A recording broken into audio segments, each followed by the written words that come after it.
পাটনা সফরসূচি পরিবর্তন করলেন রাষ্ট্রপতি প্রণব মুখোপাধ্যায়। 27 তারিখের পরিবর্তে 26শে অক্টোবর পাটনা যাবেন রাষ্ট্রপতি। বিজেপির দাবি, নরেন্দ্র মোদীর সভা থাকায় তাদের অনুরোধ মেনে সফরসূচি পরিবর্তন করেছেন প্রণব মুখোপাধ্যায়। ঢাকের বাদ দিতে পুজোর কাঠি পড়তেই মাতোয়ারা বাঙালি।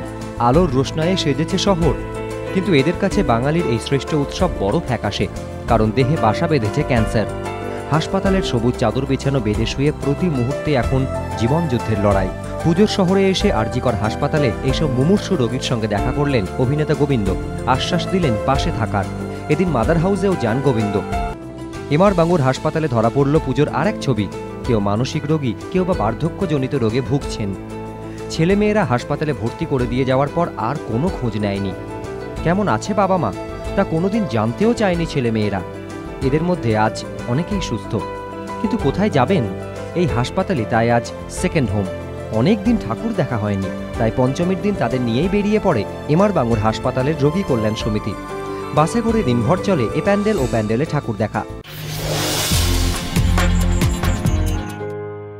টেস্ট ক্রিকেটে আর দেখা যাবে না দিলস্কুপ, কেননা টেস্টকে আলবিদা জানালেন তার স্রষ্টা তিলকরত্নে দিলশান। শেষ পর্যন্ত টেস্ট ক্রিকেট থেকে অবসরের সিদ্ধান্তের কথা জানিয়েই দিলেন তিলকরত্নে দিলশান। তবে আনুষ্ঠানিক ঘোষণা বৃহস্পতিবার। শ্রীলঙ্কার মারকুটে ওপেনার জানিয়েছেন, জিম্বাবুয়ে সিরিজের পরই অবসর নেবেন বলে ঠিক করেছিলেন, কিন্তু সিরিজ পিছিয়ে যাওয়ায় এখনই নিতে হলো সিদ্ধান্ত।